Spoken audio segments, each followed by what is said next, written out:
Hola everyone, I am Doctora Lola Rodriguez Vargas, and I have the honor to serve as the project director for the Women of Color in Engineering Collaborative. I get to do this work with the WCEC from the ancestral lands and current lands of the Tohono O'odham Nation, which is home to the Tohono O'odham and Pascua Yaqui peoples in Arizona. I want to welcome you and thank you for taking the time to join us today as we continue celebrating Black History Month at the WCEC. If this is your first time joining us, the WCEC initiative is aimed at reshaping the landscape of engineering to be more diverse, inclusive, and supportive for women of color. At the WCEC, we are driven by a collective vision to create an engineering industry where every woman of color feels a profound sense of belonging, where her talents are celebrated, and where she is empowered to lead, innovate, and thrive. Our collaborative efforts are led by the Society of Women Engineers, ACES, Advancing Indigenous Peoples in STEM, the Women in Engineering Proactive Network, WIPAN, the Society of Hispanic Professional Engineership, and the National Society of Black Engineers, NESPE. And stems from the dedicated work of representatives from over 20 STEM-focused organizations, all united by a common goal: to dismantle barriers and foster an environment where women of color can flourish in the engineering careers. Our strategic plan outlines key objectives to address the challenges faced by women of color in engineering, including pathways to opportunities, combating microaggressions and bias, retention and amplification in the workplace, network inclusivity, and promoting openness to diversity, equity, and inclusion practices. Our mission is about action, solidarity, and tangible change. Through the WCEC, our partner organizations will pool resources, share knowledge, and implement strategies to drive systemic change and create a more inclusive engineering culture. Today, I am in great company. We want to honor some of our co-principal investigators, Doctors Dinah Martinez, Stephani Page, Roberta Rincon, Tiffany Smith, and Rochelle Williams for the WCEC. And Stephani serves as the Director of Strategic Initiatives for the WCE, for the Women in Engineering Proactive Network, and she will be leading and moderating the conversation. So I want to thank Stephani and provide then the space for her to lead us today. Thank you again for joining us. Hello, everyone, and a very, very special hello to our special guest, Ari. It is more than a pleasure. I am actually in North Carolina, in Chapel Hill for another conference, and it has been just a pure joy situation for me. And I also want to acknowledge, I see New Bern, so Highway 17 family in the chat today. I would like to take a brief moment before we start our conversation to read a bio that is, to say the least, inspiring, but I would also say motivating and art in and of itself. Our guest today is currently a visiting faculty at the University of Maryland's inaugural Arts for All Artists in Residence. She is an artist, designer, creative technologist with a passion for exploring the connections between design and the human experience. Her work spans various disciplines, including research in human-computer interaction, social impacts of technology, counterculture, sound, and speculative design. As the founder of Afrotectopia, she has created a platform for interdisciplinary innovation at the intersection of art, technology, Black culture, and activism. She taught technology, society, and design at New York University and the Pratt Institute, as well as researched at an NYU Interactive Telecommunications graduate program, Human in Residence, excuse me, and an inaugural NYU Future Imagination Fund Fellow. Ari further incubates her electromedia art practice through technology residencies and collaborations with organizations like Pioneer Works, Culture Hub, and New Inc. Additionally, she has served as a consultant for the New York City's Department of Education, contributing to the development of culturally relevant STEM curriculum. Welcome. Thank you so much for joining us. How are you before we get going? I'm all right. Life has been very challenging, but I'm happy to be here. So thank you. Yes, well, in the midst of lifing, thank you so much for sharing space with us and for investing in us and for doing the work that you do, and above all, for existing and thriving and just giving us so much to wrap ourselves around that is both a reflection of ourselves and our histories and our movements. It's beautiful. And as we start the conversation and thinking about this amazing bio, which to me, it's almost like the ocean and icebergs where you see a tiny little bit of a person, but you know that there's so much more there. So I would like to start us with asking about your personal journey. What inspired you to create Afrotectopia and do the other work that you are committed to? And what impact have you seen it all have so far? Yeah. Well, thank you. Such a lovely introduction into the space. Personal journey. I mean, born in Miami to two parents that immigrated from Dominican Republic and traveled around the East Coast a bit, landed in Maryland and Prince George's County, which I very proudly rep. I don't know, I feel like no other place reps a county other than like PG, but PG is a really significant place to grow up and be a Black person, as it's just a place where it's Black people in so many different forms, and it also very diverse outside of Blackness. So being there very much influenced my relationship with my race and culture, and also grew up as someone that loved art, loved to create. Oh, Frederick County, yep, cool. Loved to just create with art. That was just my number one passion since a kid. But I also was really interested in technology. I just loved gadgets. I love to collect, like I would have a backpack full of calculators as a kid just because I love buttons and that kind of stuff. So that was my idea of technology. I think one thing that really influenced me of seeing it as a possibility to be a creative technologist was, and I didn't even know that word yet up until maybe college, but in middle school, I saw this article on Steve Jobs. And I think his way of living really inspired me because I resonated so much with just this love for bringing beauty into everyday life through technology, and allowing people to live in a beautiful way just by their engagement with the products that he designed or help influence design. So that gave me a possibility of, okay, there's something there, that there's an area that I would like to explore. But I grew up also just loving all sorts of design. I thought I wanted to be an architect as a kid. That was my number one passion up until college, and I didn't get into a program that I wanted to get into. So yeah, I've just been really experimenting, exploring. Afrotectopia came about when I was in graduate school after having left my hometown of PG, because I went to undergrad at University of Maryland, where I'm back now for the residency, but went to NYU, which is where my family is from too.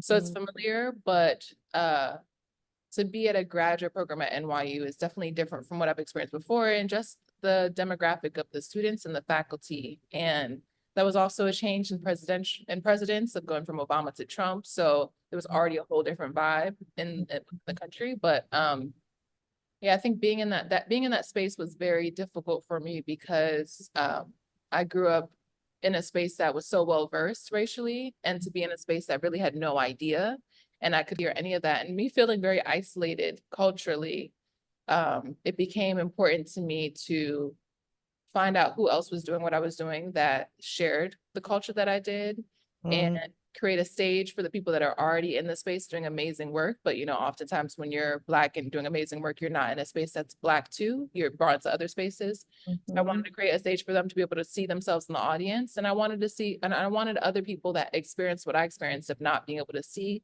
someone look like them, and how that really impacts your subconscious, because that then you don't even think that it's a possibility for you. If you don't see someone doing that, you just automatically assume that's not something that I can do. So I wanted more people to see that we exist and that you can do it too by just seeing the things that we're doing. So that was Afrotectopia. The first festival was just so inspiring, and people had a great time. Second festival, same thing. And it's just been growing from there, and changing as I change. And it's been a whole process. I love the description, changing as I change, because I think a lot about, I know so many people from PG County. I was actually born at Walter Reed myself, but not PG County born and raised. Yeah. But, even thinking about your roots in Brooklyn, and I have my baby brother is a creative in Brooklyn now. And, you think about the atmosphere of Harlem and Washington Heights. Always sticks out to me that these are spaces where we innovate, and we innovate in so many different ways, but it stays siloed and isolated. And then when we start to navigate the formal paths of education, like you said, we end up moving into spaces that don't reflect us. And so the power of providing a space that lives and breathes and changes with who we are and who you are, it's a really beautiful thing, and more than a sentiment. I think it really is something that I think is missing when we think about STEM and even STEAM. Sort of displaces the reality that for those of us who ended up in STEM pathways, we grew up in these cultures that didn't ask us to dissect out, the humanities, the English, the scholarship that, came from our people. So I am truly excited for what is to come. Do you mind if we talk a little bit about some of your various experiences with STEAM education, and maybe even touching on a little bit of your role as a Department of Ed consultant? Because I'm curious too about like how you think about supporting people in integrating these various approaches and aspects of cultural responsiveness into education. And then, of course, it always has to think about and conjure or integrate equity and inclusion. So can you tell us a little bit about that? Yeah. Well, I think one thing that's important for us to understand is the everything that we've been taught in school is from a certain perspective. And it's often from like, to simply say it, a white perspective. It's the white lens on how the world works. It's a white value system, Eurocentric, whatever you want to use. So as I became more aware of that, because it's also interesting, growing up in PG County, even though that's a predominantly Black space, we weren't taught culturally about our own culture. We didn't read books about Black writers and those sorts of things. So I had to teach myself a lot when it came to critical race theory and just like really my own history. But that's because even though it's a predominantly Black student population and teacher, the curriculum is US, and US teaches the idea of what, US history and the way that we see the world. So I think that's something for us to be a lot more aware of, because I think this lack of self-awareness of people that are in leadership is really what causes people that don't share that culture to feel out of place, naturally so. And it's not about whether they are less intelligent, it's that the curriculum isn't designed for them, and it's not considering their experiences and the things that they value. And so me coming from that mindset, and also having a mom who's been a principal and in the education system her entire career, we talk about these things a lot. And she talks about how her students, when it's things like Black History Month or Latino History Month, that's when the student populations that are not Black and not Latino disengage a little bit. They're the ones that are roaming the hallways. They're the ones that are, acting up a little, because the curriculum doesn't resonate with them as directly. It's not their culture, so it's harder for them to grasp. And so when we think of, if it's in those moments that the larger demographic of students are having a little bit of trouble concentrating because it's not speaking directly to them, what does that mean for the Black and Latino students that are going throughout this entire school year, having to learn about stuff that has nothing to do with them? And so I think about that a lot, of how can we make sure that education is something that speaks to the people that are in the classroom. So with the Department of Education, that was a really fun role. I did that a few years ago, and that was their CS for All, Computer Science for All initiative. And so they're trying to make sure that middle schoolers are getting their hands into this stuff. And the public school population in New York City is definitely something that's a lot more diverse. So how can it be something that's culturally resonant? So that was something that I was exploring a lot. I think one of my favorite ways of designing curriculum for thinking specifically for culture was when I created the Afrotectopia summer camp. And that was for a free offering for middle and high school students in New York City. And in designing the curriculum, what I did was start off by finding a different Black pioneer that did amazing work.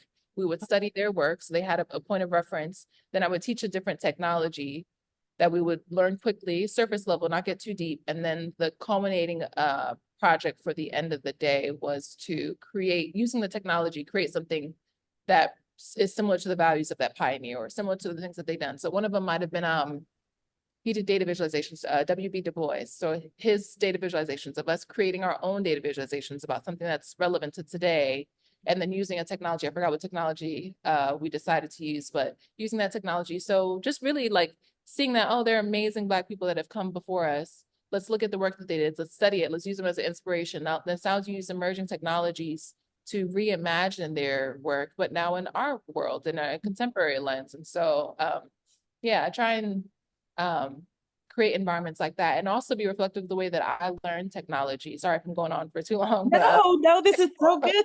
Okay, good. The way that I learned, I remember when I first went into my first semester in grad school, at ITP, Interactive Telecommunications at NYU, so much of it went over my head. Like I did not understand, why are we putting this resistor here with this? And what does this mean? And it was all because we were learning specific skills, but I had no way to ground it. I didn't know what it meant. And it only started to click when I got to do my final project and decide what I wanted to do. And being so excited about the fact that I wanted to create this, I then learned all these skills started to come together, and I started to find out things that my professor didn't even know. I'm just me being, researching and trying to figure out, how do I create this final project that I'm so excited about? So that has stuck with me a lot when it comes to education. We think sometimes we need to do a lot of skill building. That skill building can really, it just goes in one ear and out the other if someone has no way to ground that and place that. And so what I often do when I teach is project-based learning. So have something that the students are really excited about, and then they figure it out. They figure out whatever they need to figure out in order to create that, because now they have this North Star. And so, yeah, all of that really just inspires my teaching. That was beautiful, because I think it touches so much on what we deal with often with younger people navigating the educational space, is there's this identity of STEM and scholarship that just doesn't fit them. And they're separated from being empowered of determining what that is themselves. What is that identity to me? And you just said so many things that just resonate with me on a really deep level, especially when we talk about like the broader movements for change. And education is such a place where, as you mentioned, what we learn and how we learn is so separate from who we are culturally, and ways that we connect with knowledge, even though, I argue that we're all STEM minded. We all come from places where we had to innovate. And you want me to learn pieces separate from the application that I'm in, the context that I would understand and connect and be grounded in. So that was really beautiful. And I wanted to mention too, I love W. Du Bois, the collection of his data visualizations. And, my youngest brother is in the fashion industry, and his clothing line takes a lot of influence from applying color theory. So some of his most recent work was inspired by W. Du Bois visualizations. And so you think about how, for me, that's like this mirror reflecting back, especially since, as much as I loved chemistry, when I was younger, I thought I was going to be a designer or a stylist who was applying chemistry to develop novel textiles. And then I decided I loved research and got a chemical engineering degree. And so there are all of these ways that, as you were talking, I'm also thinking about someone finding themselves and finding their passions is actually connected and really being able to connect and be grounded in all different areas of education. Yeah. And so, as you were saying, I was just like, oh, this is beautiful. This is beautiful. And I love that it takes us back to a space that I believe is more culturally responsive, because we didn't grow up separating out STEM anywhere but in the classroom. But when we were, when I think about being with my great grandfather or my Aunt Sadie, and seeing them problem solve and doing the things that they did to create or to fix or to feed or to grow, it wasn't separated out from other parts of life, so that was really beautiful. And thank you for sharing. Do you mind if we talk a little bit more about Afrotectopia and what are you currently working on, and maybe even what's the current vision as a reflection of where you are now? Yeah. Well, yeah, so when I was saying, and also loved all the reflections. Thank you. Beautiful. Just like, yeah, we often do separate this idea of like cooking, forms of cooking, anything that we're doing to take care of our family, lifestyle, all of that is so much STEM based if we want to look at it through that lens. With Afrotectopia, when I said changing as I change, one thing that I meant by that is in the first year, it came from so much anger that I had with society and politics and my school, my program. I mean, like tech in general, like so much anger of why aren't you all serving us the way that we deserve to be served? And so I think that anger really is what it was more of transmuting a lot of that pain into in an environment like Afrotopia. And then the second one was more about, all right, I'm done talking to y'all. I'm gonna talk to us. And I'm gonna show us how beautiful we are and make sure that we stop feeling the need to prove ourselves to anybody else. We're already very significant. So let's look at each other and let's be the ones to design our own future. And so that was the second round of the second festival, was more of us cultivating our own agency instead of relying or depending or asking for anyone else to do that for us.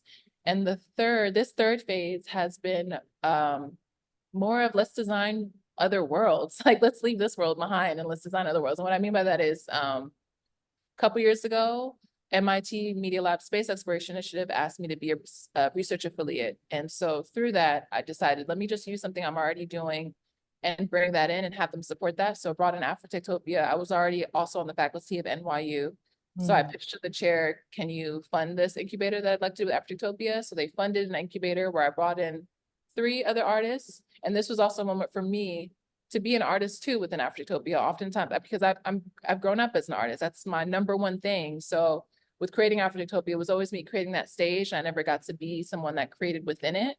And so my chance to finally do that too. And so me and 3 other artists, we came together for a couple of years and created this whole world between us, elevating the research that MIT has already done with space exploration, and being supported by ITP, and we're in the process of publishing this book called Black Metal, which is this reimagining of space travel, where it's not so much about this voyage, like a transportation voyage between 2 different places, but it's more of what happens in the interpersonal journey as you're moving from one place to another. So one artist, Jeremy, redesigned the spacesuit, thinking culturally of like, how would it form our body? How would we exist within it? Another one, Corday designed kind of like the cinematic experience that tells the story.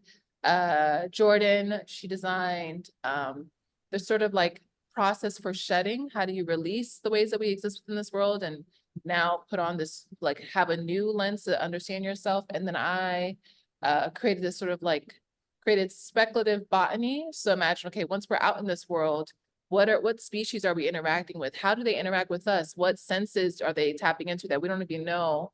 And then also create this sort of like geomancy, because I'm so interested in spirituality and faith systems. And so created something where you can now derive meaning from the plants and from like this sort of like graphing system. So that's this book. It's really beautiful and special. I'm getting emails now, just like the art files are finally done. We're putting it into the printer. And so it should be done hopefully at the end of the year. But That's where Afrotectopia is now. And then after that, I have no idea what's going to turn into or what will happen. But I'm also just really satisfied with just leaving it at that too. So we'll see what it becomes. Wow.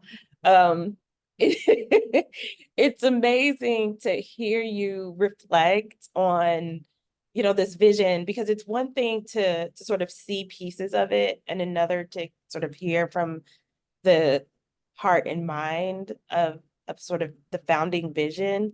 Yeah. And I think it's incredible because I do think a lot about, at least my experience as a STEM professional, through the time that you've described. And I had finished my doctorate and I was in a postdoc, and it was really interesting because even though like STEM as a space was kind of afraid and fearful, like, oh, would we be funded? Would we have, especially in higher education based research, what's going to happen with these shifts in administrations, if you will. And it was just sort of interesting because the conversation sort of still focused more on a thing, on an enterprise, and not on the people. And there was an aspect of what you said that was like really empowering in my mind, because I remember being told what was an appropriate kind and level of angry to be, and really where I should focus my energy and what should be, what's the priority.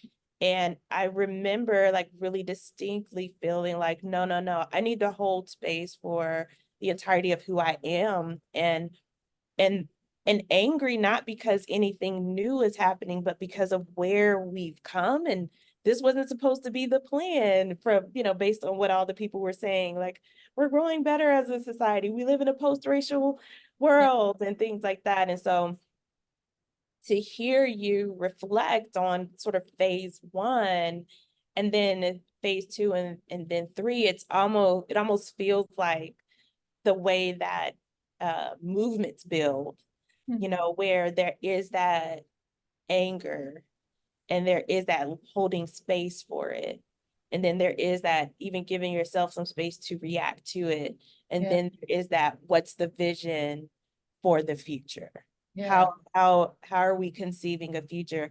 Because I do believe that every type of science, every type of engineering, every type of STEM, that it's a little bit speculative first. The hypothesis is a little bit speculative, and you think in ways and spaces that might seem a little impossible for a moment. But that's where we see shifts in paradigms, right? So that was, that to me is just, it's beautiful in that it's both a reflection of your individual journey, but also how you sort of found community as you navigated that. And so what has it been like to build in this community space of bringing in art and expression and culture and technology and STEM, but really rooted culturally in who we are as innovators? And so what has that been like on the community side? It's been complex. It's a lot. It's a lot. It's a lot. It's so much. And especially it's something I've done alone.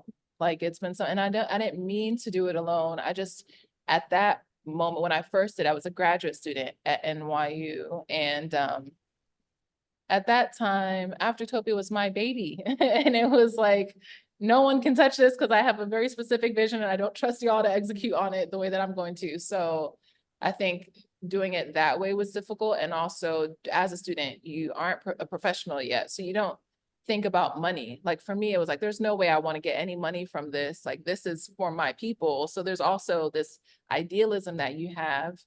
And then you realize, oh, this is exhausting. I'm doing this alone. I'm doing this for free. And so there's a lot of things like that. But then there's also, so that's the more like back end side. The other side, where it's the community side, is one thing that I saw was very successful was by bringing people on the stage that had diverse backgrounds, whether they're in theater or they are in law or they're in education. Like because they are on the stage, their community sees them and their community feels invited to come in.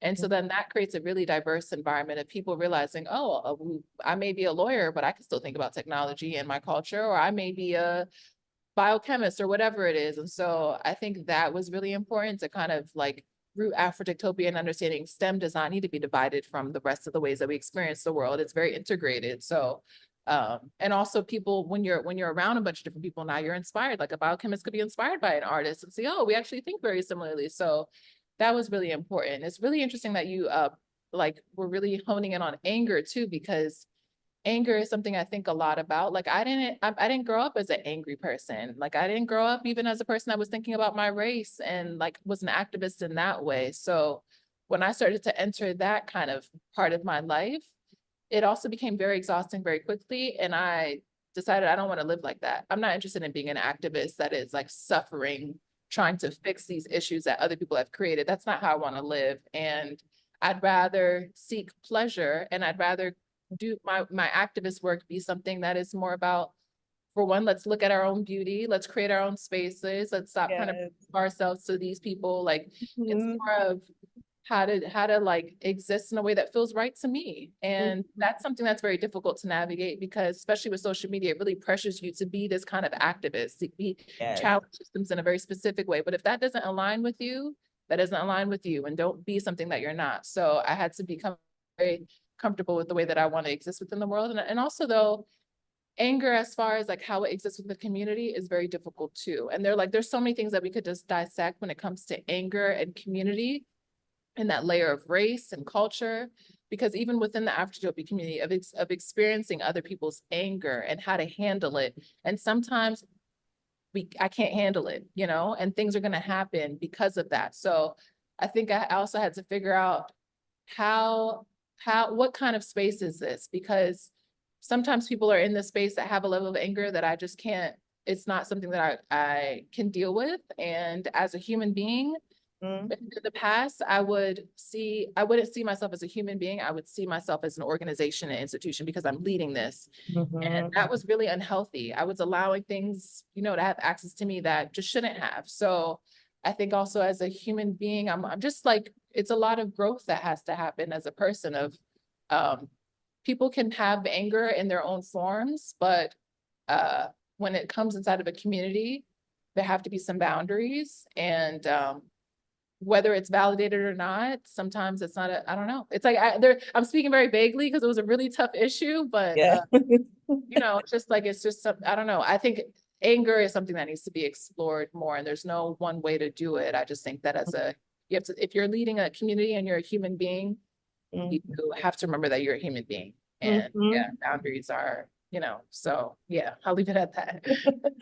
Well, it's amazing because, you know, I was hearing a little bit of Audre Lorde and, you know, explorations of the erotic, and kind of like and even some bell hooks and even some Octavia Butler, and the ways and layers, the ways in which we sometimes don't think of our layers, and we don't think of our needs as being dynamic as opposed to static.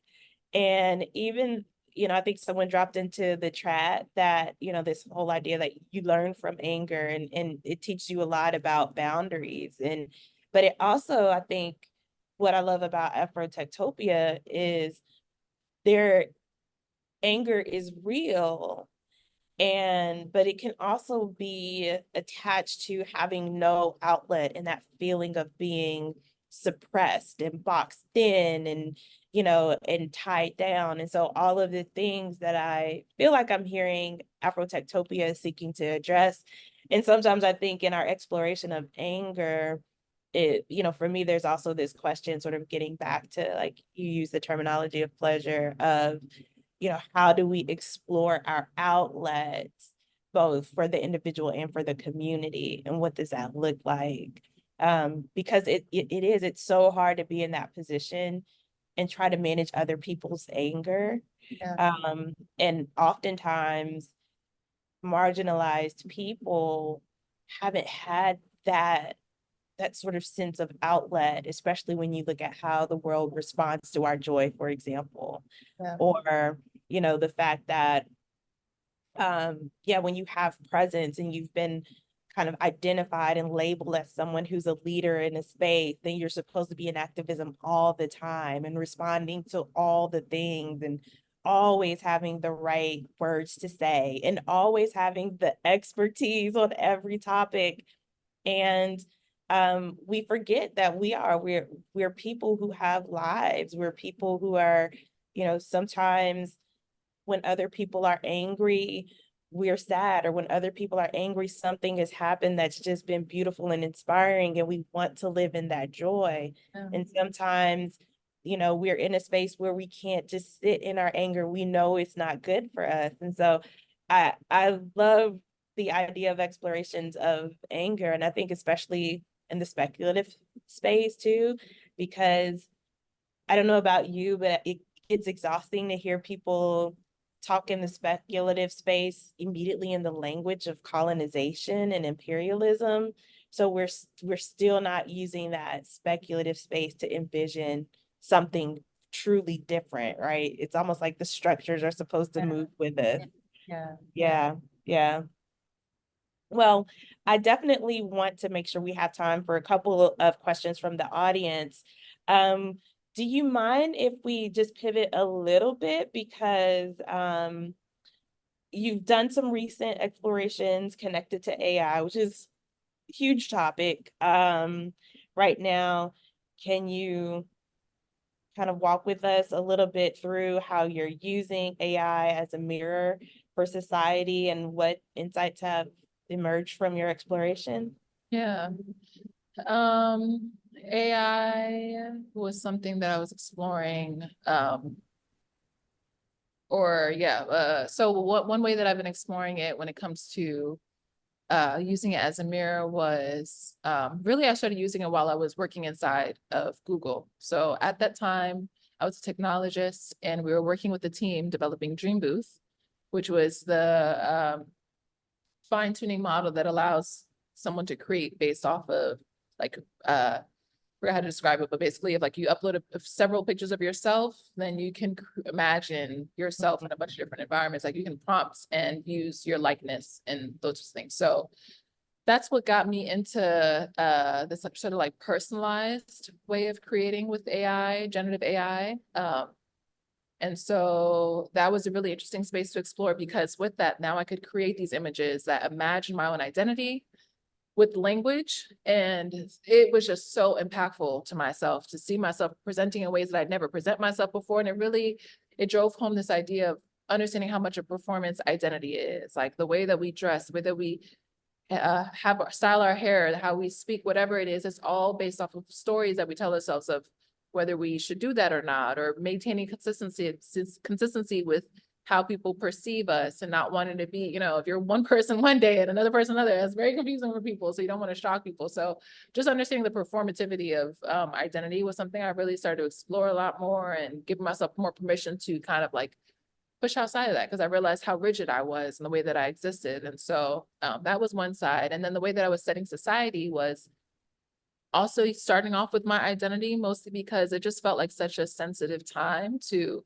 use other people's identity, when now anyone can create images of anyone, recontextualize their whole way of being by, you know, using a few words. So that really scared me. And so I just started off with my own identity. And what I would do was use my headshot, and then I would prompt simple attributes like, say, Jamaican or poor or elegant or all those, or smart, and see how it would change the way that I appeared based on just using those words. And then understanding, oh wow, words within this system have entire worlds around them. Like the metadata that's around a word shows how it exists within our society as a value or as a sentiment or as an identity. And also to understand that when I use that word, it's going to synthesize all the ways that we've used that word, and it's going to naturally reflect the way that we've used it most dominantly. So it's the stereotype. So yeah, it was just very revealing of society. And it was just exciting to kind of explore what happened, like what do we think about with this word, and what kind of person looks like an elegant person, or how would it change me, or whatever it is, or a smart person.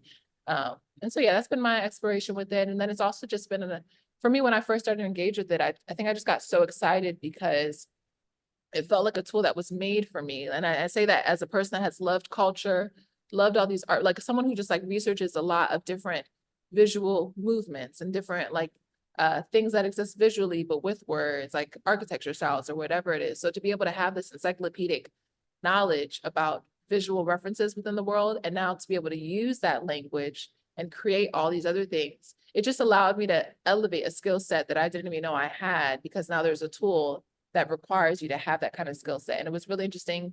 And what made me see that more was while working at Google and doing this and leading the creative part of us building out the tool that we were working with, talking to a lot of other engineers and programmers, and seeing how difficult they were experiencing this technology, because it's a syntax that is language, it's words, it's not whatever we use when we do JavaScript or whatever it is. So that was a whole shift for them. And it made me it just showed me, oh, this is amazing, because now this is a career that all these people that love culture in all these ways, now they can enter the tech world and create some amazing things because they have spent so much time invested in culture. And that now that opens so many doors for people. And that got me really excited. It's inspiring to hear this too, because as you were talking, pictures pop up in my brain, and I think a lot about how there are all these studies on why aren't people coming into STEM or staying in STEM? Why aren't, and part of what we're addressing with the Women of Color Engineering Collaborative has to do with, the impacts that lead to women of color leaving. And I think a lot about how you talked about like that there's almost a dominant meaning to words, right? So elegant, what is formulated when you use the word elegant versus what it encompasses for you as an individual. And I think in a lot of ways, there's this access point to people who would otherwise say, or maybe who have been told and have to work through the belief around, oh, this is for me, whether it's for me as a career or for me as a tool of expression or art or creativity. And that's a really beautiful thing to me, because I think a lot of times we feel like we have to make this critical decision about STEM at some point in our lives, as opposed to thinking of it as an access point to ourselves and navigating our identity and navigating the problems we want to solve in the world. So I just thought that was really inspiring and beautiful. As we're kind of closing out and maybe looking at, 5 or 10 minutes of questions from the audience, when you think about the future in the context of these intersections of technology and diversity and social reflection, how should we be thinking about our contributions to these intersections? And, there are a lot of women of color engineers on the call today. And so it could be, even a challenge to us. How should we be thinking about how we contribute to these intersections? Yeah. I would say a few things. One being confidence. I think as women of color in the STEM field, we're surrounded by people that are not, us, look like us, that already assume things about us and our intelligence and capabilities. So I think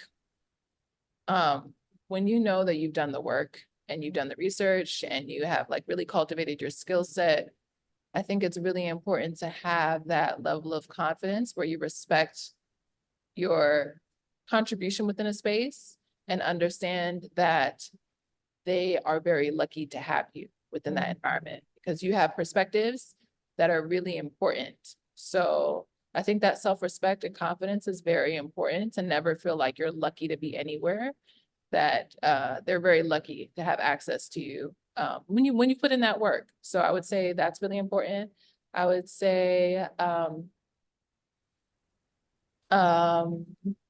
another thing would be to follow your passions, to be like, when you do things that you're naturally very curious about, I think you bring a level of, there's a level of enthusiasm that's very infectious to other people. And it's also, it makes your work much more enjoyable. So I think sometimes, especially being a woman of color inside these STEM fields, it's very easy to kind of fall in the trap of trying to replicate what other people are doing, because that seems like it's a more established route or it's more professional or whatever it is. But I think it's really important to, just as you're saying, like STEM is something that integrates in all parts of life. Like, understand you're still a technologist if you're interested in cooking too, and you can bridge those things together. So I think really release what other people are doing and really focus on what makes you very excited and find a way to bring that in. Thank you. Thank you so much. Lola has shared in the chat that we would love for you to explore Ari's websites that are also in the chat now. And if anyone has a question, looks like we have time for one question. Do you mind using the raise your hand feature, or it's also okay to come on off mute to ask your question? Let's see, trying to make sure. Because if not, I have one more I could totally ask. I just want to make sure we have time for folks. So I'll go ahead and ask this question, and then if I see a raised hand, we can pivot. There was a phrase that I saw as I was exploring more about your work, and it was Black radical imagination. And sometimes I think this is some of the harm in the separating of STEM, like as its own path, as opposed to people being able to constantly access STEM and art and social sciences and theology. Could you share a little bit about sort of in your mind what Black radical imagination is for you, and maybe even how we can explore radical imagination in the context of broader lived experiences and identity, whether there's overlap with Blackness or not? Yeah, yeah. I haven't thought about that phrase in a long time too.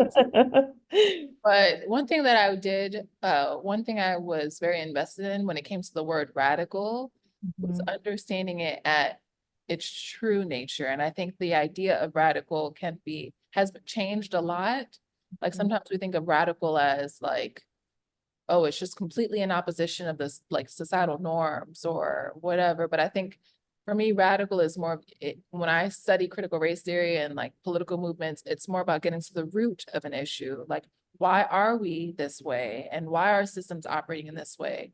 So I think it's really important to start from there, because oftentimes our political work can be very, we're going to burn this whole thing down just because we don't like it. And, and it's like, no, don't burn everything down, like see what's good and see why these things are operating the way that they are. And then from there, figure out how you can fix it and make it work. But if you burn stuff down because you don't like a part of it, then oftentimes what happens is we replicate that same thing, but just a different group of people that are operating it now. So yeah, I think about that a lot, of like radical being, okay, what is the root issue? What's the root cause? And then thinking about it culturally, how do we create something that feels better for us as this culture, knowing what the root issue is first, and then, going from there. Yes, I love that. Especially kind of going back even to the mathematical definitions around radicals. And I think it also, sort of calls us to think about as we are creating, even to understand the root, so that in our creations we don't replicate. Yeah. Which we tend to see happen a lot with the burning it down separate from analysis. Yes, yes. Could just be, setting us up to repeat old harms, and life is lifing in that way too. Well, this was truly a pleasure. And for me, I really enjoyed this. You did a good job. Thank you so much. And Lola's going to come back to close us out. Please, everyone, continue to take time to learn more about Afrotectopia and our guest today. This was such a beautiful conversation. I'm just so grateful for your time, for your energy, just for the labor even of carrying this movement forward. And we're excited to continue to support. Thank you. Thank you. Gracias, Stephani. Gracias, Ari. Super delighted to have the opportunity to hear you both and your reflections and thoughts. And Ari's last comment made me think of a book that I really enjoy called The Third University by La Paperson, where we have that opportunity to consider from institutions, not only higher education, what works, what doesn't work, and what we can do in the meantime while we are trying to rebuild or get away from things that are not working. And one thing that we need all of your support to make work is the Women of Color in Engineering. So I have shared our new social media here in the chat for you to join if you haven't yet.